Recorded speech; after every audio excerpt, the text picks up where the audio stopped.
Welcome in, everyone, to the Blue Demon Room podcast. DePaul Athletics is so excited to bring you stories of its student athletes, coaches, and alumni.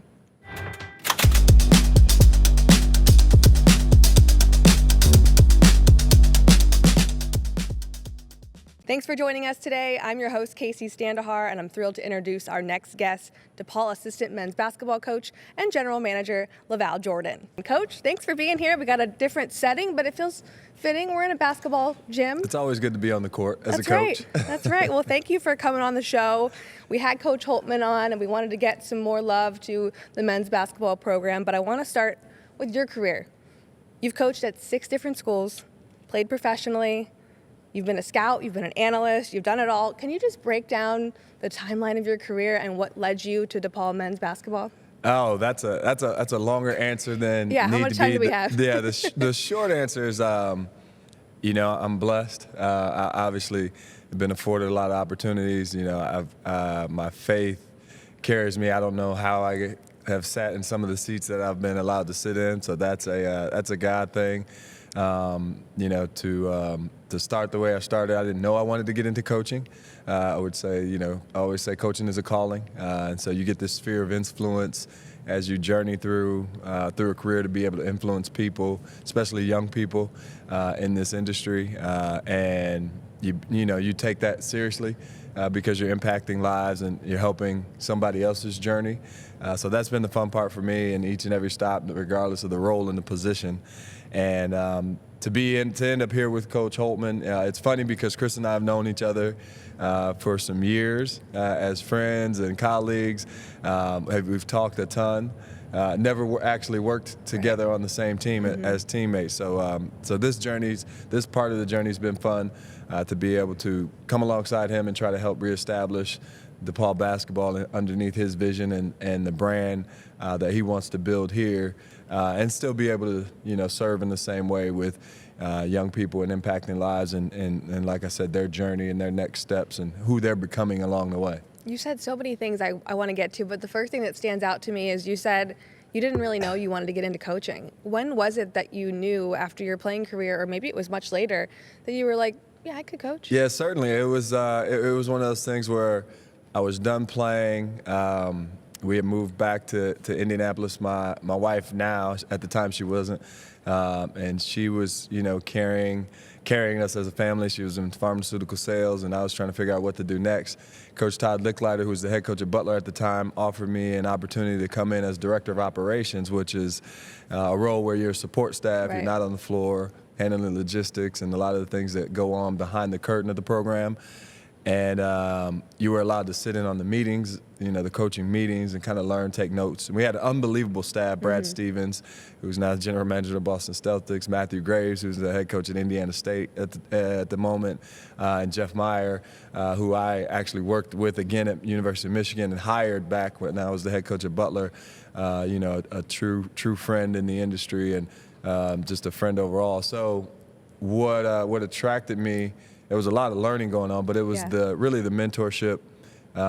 In that role, you're still allowed to service the players. You have a huge role in them academically, socially on the campus, and so walking those steps alongside them was really what drew me in. Basketball is basketball. Right. No one's reinventing the game, but you got to learn from some high-level basketball minds, but also, walk that path as kind of the big brother to the players. And I found a lot of fulfillment in that part of the role. You played at Butler from 98 to 2001, but that was the Horizon League back then. So what is the difference that you've seen from the Horizon League and Big East basketball, that culture, from a player perspective, but also a coaching perspective? You know what? It's night in, night out. Obviously, Butler in the Horizon League at that time, it's interesting because UIC, my freshman year, and this is years ago, this is like eons, right? UIC, us in Detroit, we got 3 teams into the NCAA tournament that season. And so the Horizon League was really high level for a mid-major league. But then there was night in, night out. The Big East is obviously, I love the Big East. Haven't been around it, haven't been a head coach in it, haven't covered it in your seat from a media member standpoint. and scouted it from an NBA standpoint. I just think it's one of the best coached leagues in the country. I think it's one of the most versatile leagues in the country as in terms of the players and the styles of play. So it challenges you every night, which I loved when I was, coaching in it. I know Chris feels the same way back when he was at Butler and now being back in it. So you're constantly challenged at the highest level. Right. Versus, in the Horizon Leagues, there were some nights where, because we were the favorite, the premier team at that time, it was kind of Butler and Detroit when I was playing. When I came back as an assistant coach, it was Butler and Milwaukee. Coach Bruce Pearl was at Milwaukee, but we were always kind of at the top. And so trying to work your way up from the bottom. I think that underdog appeal is something that I've lived my whole life. When I came to Butler way back when, nobody knew where Butler was. I didn't know where Butler was. When they started recruiting me, I had to do a lot of learning. But to now see what it's become and have a footprint in the sand there. But that's been a part of, I think, my role in a lot of these programs is rejuvenating the program or revitalizing the program. Whether it was at University of Michigan with Coach Beeline when it had been dormant for a while, and to get it to a certain level that we thought it could get to, that it had been to previously, years ago.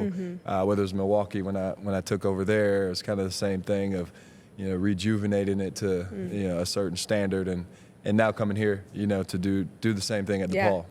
You mentioned the challenges that the Big East presents, and you mentioned that you've been in that spot as a role player where you're kind of helping programs come back up. How have you guys handled the challenges that DePaul has faced this season?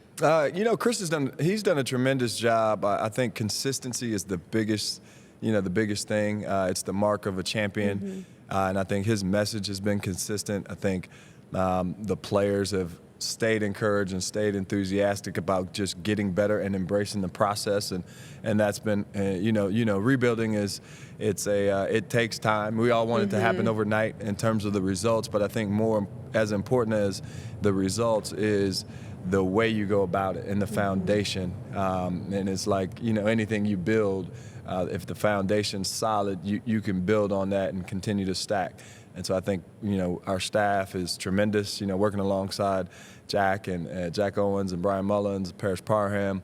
These guys are great. Brandon Bailey, there's so much experience in the room, there's so much knowledge in the room. I kind of sit back and take notes and try to pitch in where I can. But I think that consistency from Holt's vision and his message and just every single day embracing that process is how you build, and how I've done it at different stops in my career. It's been the same way. Chicagoans want so badly for DePaul basketball and the Chicago Bears to get back on the right track, right?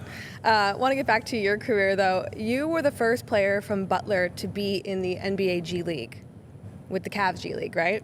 Can you tell us a bit about what that experience was like? It was unique. I finished my playing career at Butler and went overseas for a year and was in Norway, which was a great experience. Had never lived abroad. And then coming back to it was the D League at the time. It tells you how long ago it was.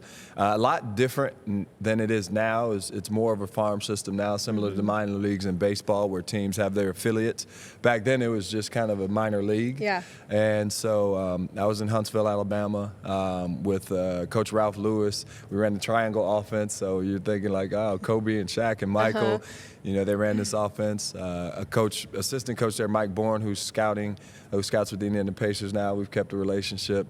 So it was you learned a little more of the business of basketball, because the opportunities when a guy gets sent down from the NBA and jumps right into play right away, you have to handle that emotionally as a competitor. You want to earn your opportunity. So I got to learn a lot about the business of it, and obviously now jumping into the professional ranks last year and being in the front office side and doing this job as in the role of the general manager.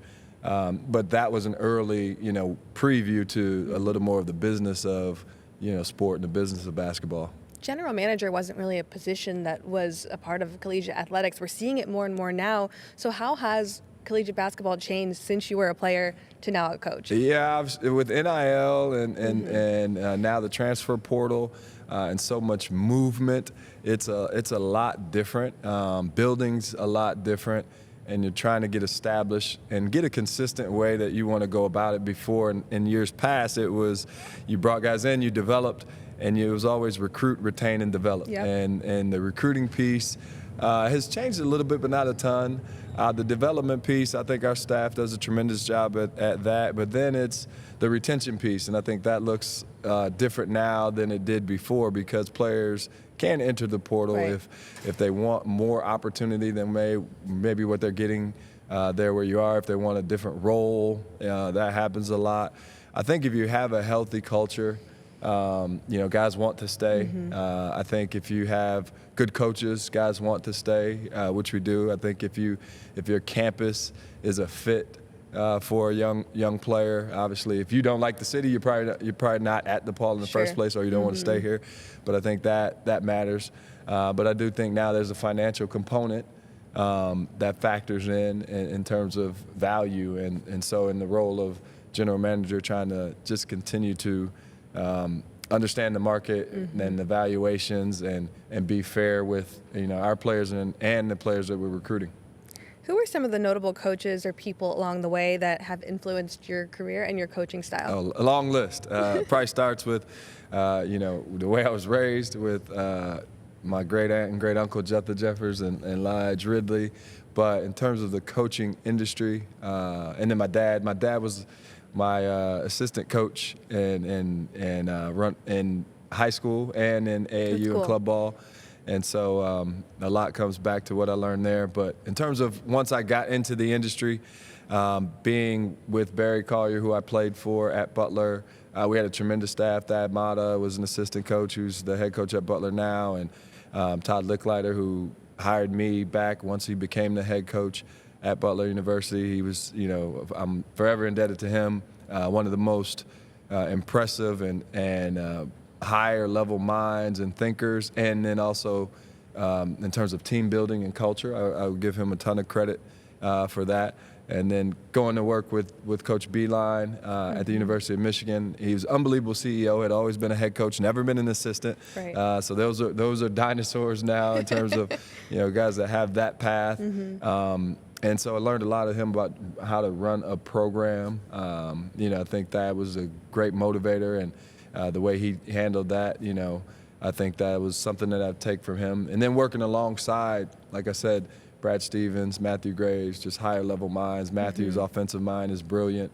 Brad was, obviously Brad, he's gone on to do great things, but being alongside those guys every day and just stealing and picking up and us being able to be in the room and toss around ideas. And so I've been blessed, like I said, to have great mentors and great friends in the business.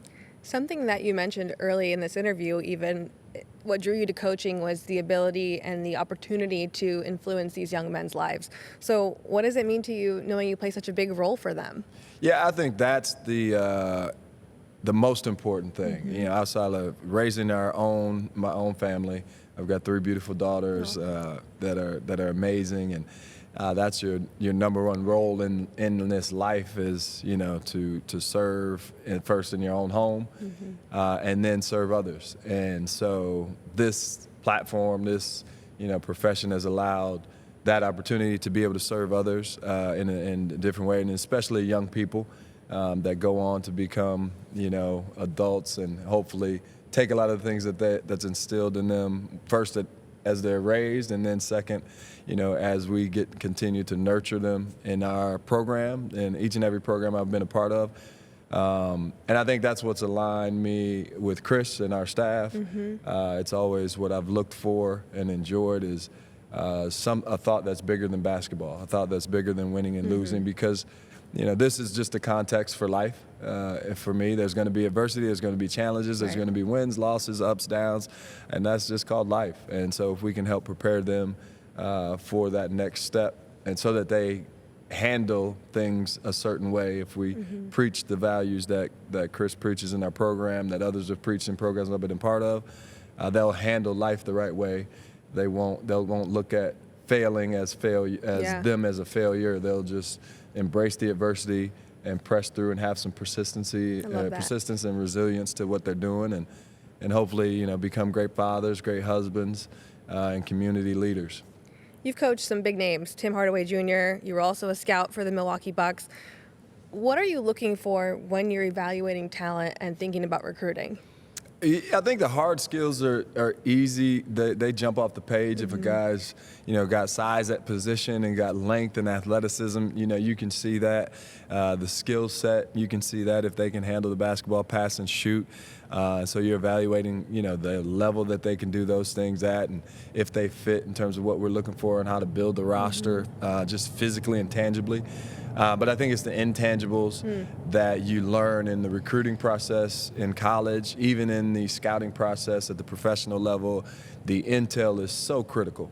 Who they are, the character, the personal character, and the competitive character is so critical. And that's where you really spend your time trying to figure out if it's a culture fit for who you are, so that, guys that embrace going to class and the academic portion and as it relates to college basketball, the work ethic and the things that are required to reach their potential, Right. because you see that on the surface.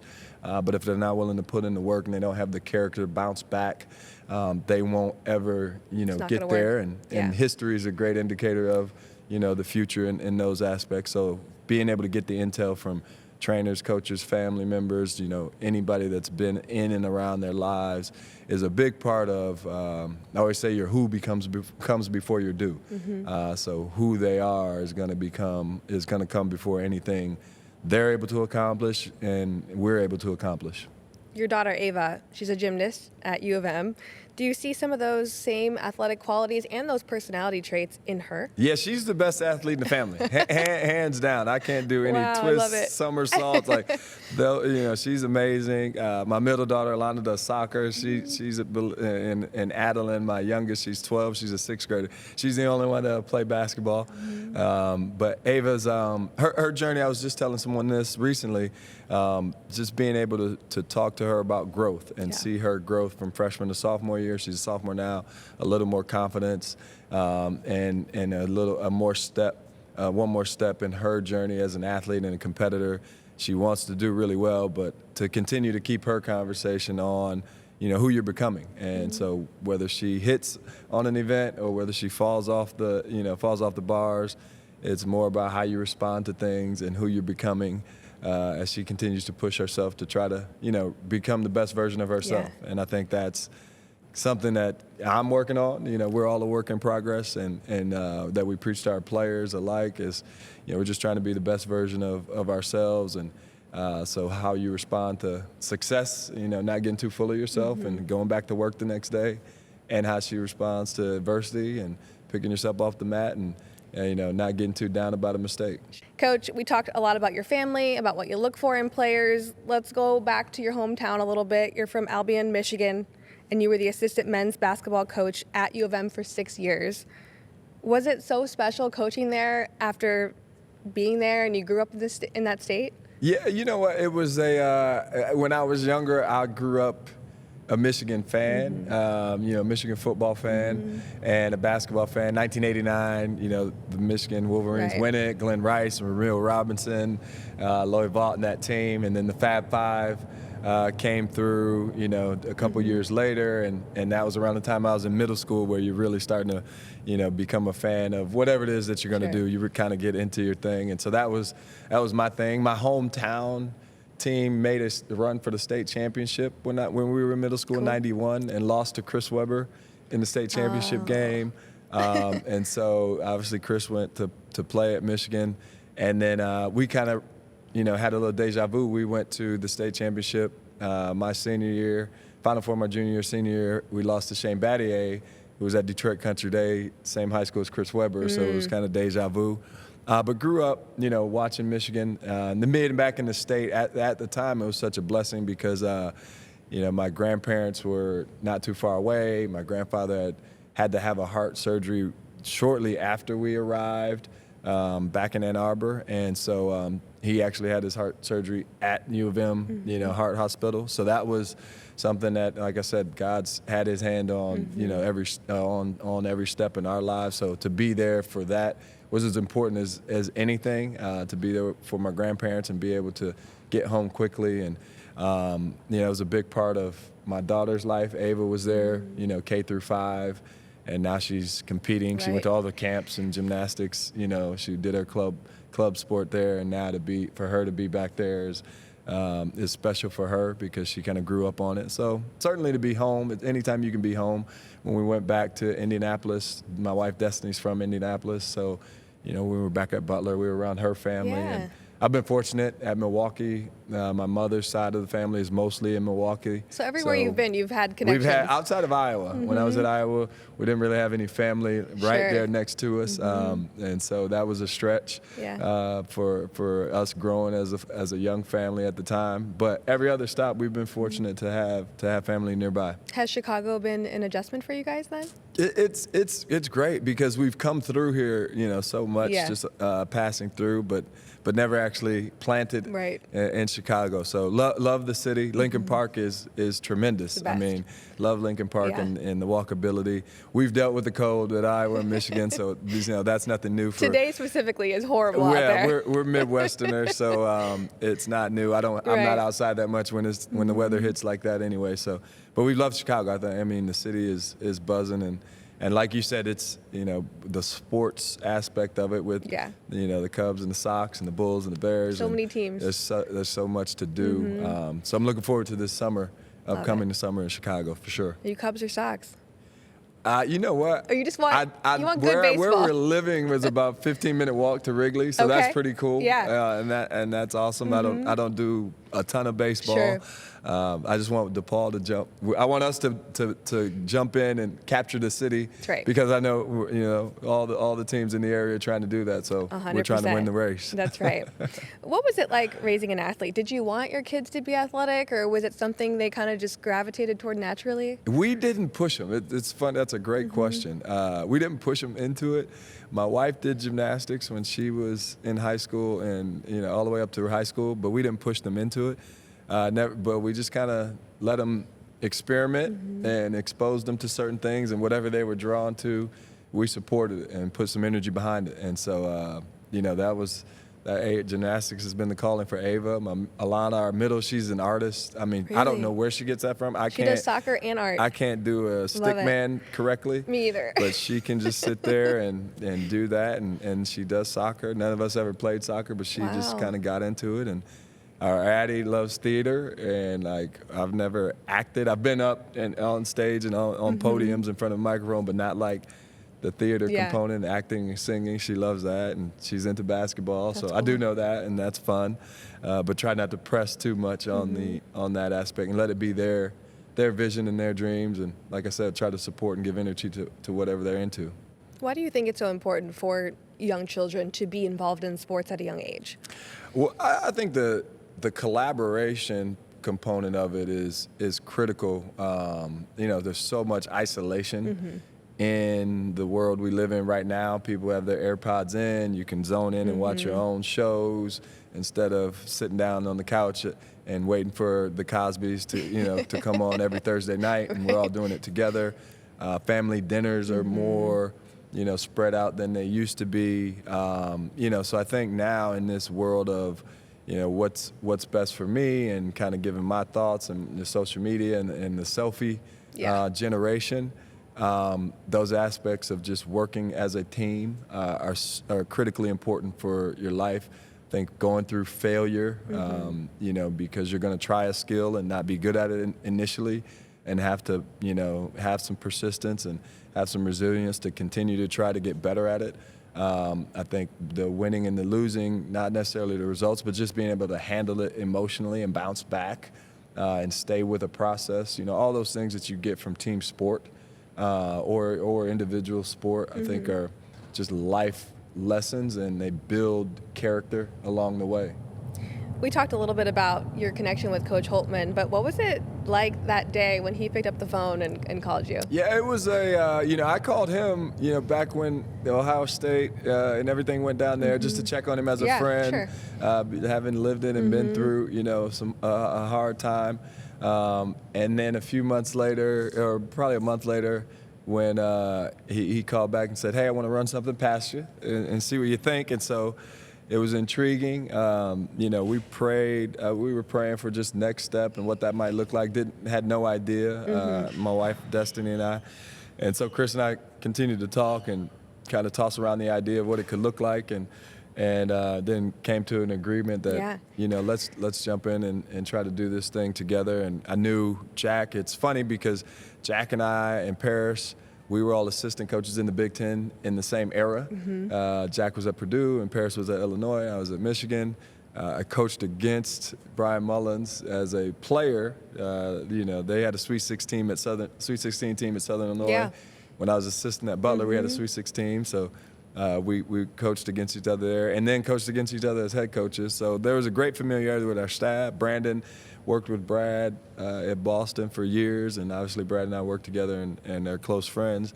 So there was a connection with, I knew the people he was bringing into the building, and I think the alignment piece was so critical for me and always has been, that people that are aligned with, how you want to do life, because you end up, essentially, you're doing life together. Obviously, there's a mission and there's a goal. And then once I heard him articulate Dwayne's vision, President Rob, and their vision for the program and what it could become and how we were going to get there, it kind of sold me on, you know what, let's go ahead and do this thing. And I love the Big East. I obviously didn't leave the Big East even when I got out of the coaching seat. And so I love the league and just everything the league stands for. So it was kind of a natural fit. Let's talk about that vision. Coach Holtman says brick by brick. What does that little phrase mean to you? It just means embracing the process. And I think, like I said earlier, he's articulated that well with our players. It's not an overnight thing, but brick by brick, step by step, we're just trying to stack good days together and know where we are, know where we want to be, but not get ahead of ourselves as coaches. Just continue to embrace that process. And we've made some steps this year in terms of some success on the court. We've made some steps off the court successfully with attendance and things like that. And so, every time we can take another step, we're going to celebrate that and then continue to press on. You do a lot of work as the general manager as well with NIL. Can you tell us more about, we talked about it a little bit before the break, but more about what that's like, because for a lot of programs, it's still very new. Yeah, and I think it's I don't know if it's normalized quite yet, but it's, the thought of it is there. And I think it's a good thing. I think, there's so much revenue generated through sports, and so many have been, compensated or rewarded for so long. Not that the players weren't, but, let's be honest, like, people are coming to watch the players play the game. And so I think there's a fair way to go about, valuing that and, the things that they can do when you look at, like, Caitlin Clark or other athletes. My daughter has a couple of brand deals as a gymnast in Michigan. So when you look at the things that they can get outside of on the court or on the field, I think those things are phenomenal. I think the great things about it is kids are forced into learning more about financial literacy when you're talking about taxes and negotiations and contracts and things that I wasn't thinking about until after college. So I think all those things are positive.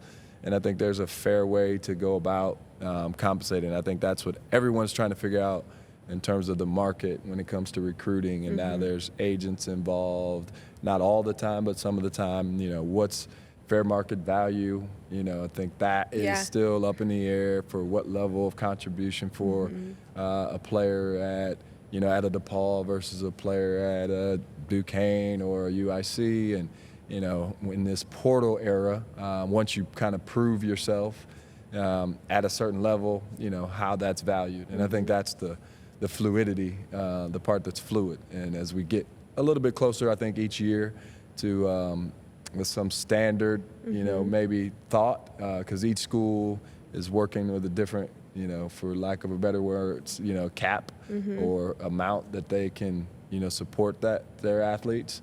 And since that looks different for everybody, it's, you're trying to figure out what's best for you and your program and what makes the most sense.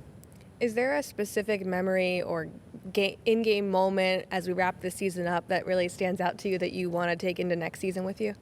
That's a really good question. I think there's there's been a couple. I think winning, you know, in the non-conference. I think the first game we were, you know, we were on the ropes against Southern Indiana, and Jacob Meyer hits the shot to put it into overtime, and we end up winning in overtime. And I think that was the start of, you know, kind of realizing where we are as a program, but also, you know, the identity of Chris Holtmann coming into play in terms of, you know, playing until zero's on the clock. Coach preaches that, and the resiliency to just continue to build brick by brick. It was a step. I think the win at Georgetown would be a fun memory for the players, for coach. You know, the first, the Big East win and it being on the road, which takes a certain level of toughness and some requirements there. And I think that was, that's something that, you know, guys will, you know, bring with them coming back next year. And, you know, I think even being right there in the games, like the fans that were out on New Year's Day for the UConn game or the Marquette game, and just looking up. And I remember Chris saying, you know, we're going to look up one day and see these stands packed. And we've seen a little more attendance and seen those numbers grow each and every time we step out in Wintrust Arena. And so I think that's a good compliment to the way Coach is doing it, that people appreciate the effort, the camaraderie, the teamwork, the way that the team plays, even if, you know, the wins aren't showing up every single night. Right. Not yet. You have been coaching for over 20 years, but when you look at coaches like Rick Pitino at St. John's, who's in his 70s, how do you find ways to keep coaching fresh and exciting? You know what? I think if you keep the main thing, which is the young people, it gives you energy, because you have to, you know, figure out how to connect with the young people, and that may look different today than it did, you know, 15 years ago, because there's a lot more distractions that they have in front of them with social media and things that they can put their attention on. So, but if you keep the main thing, how do I connect with young people? How can I relate to young people? How can I grow them? How can I get them better? You know, it gives you energy just thinking about that. You know, how can I pour into them? You know, God's given me this platform, this position, the gifts and the things that you learn to be able to pass on. So now, how can we do that in a relatable way? How can we push them and hold them accountable to be their best selves? I think, you know, watching people grow, I think coaches that are in it for that, if you're in it for the legacy, if you're in it for the wins and losses, you know, you can look up and be really frustrated with the landscape at the moment. But if you keep the main thing, I think it gives you energy, it challenges you, and so you continue to come back and try to find a way to do that better each and every day. Last question for you, Coach. This has been awesome. You mentioned God. I know your faith is really important to you and who you are. How would you say that plays into your role as a coach and a father and a husband? It's the center. You know, I've learned as I've gotten to this point. Like I said, your who becomes before your do. So I know what my identity is in Christ, and I think that is the foundation to be able to operate from. And so there's a contentment with, you know, where I am in my career, and there's a reality of, you know, all the things that I get from, they're not mine, whether it's the position, whether it's the money, whether it's even my own kids. You know, if I use and put them in position to glorify Him, then hopefully they give back to Him, but it's truly His. So just try to steward all of those things well, whether it's as a dad, as a coach, or, you know, as a husband. Love it. Coach, thank you for being here on the Blue Demon Room podcast. Good luck the rest of the way. We appreciate your time today, and we're happy to have you here at DePaul. Thanks for having me. Thank you so Go much. Blue Demons. Coach LaVall Jordan on the Blue Demon Room podcast. We'll see you next time.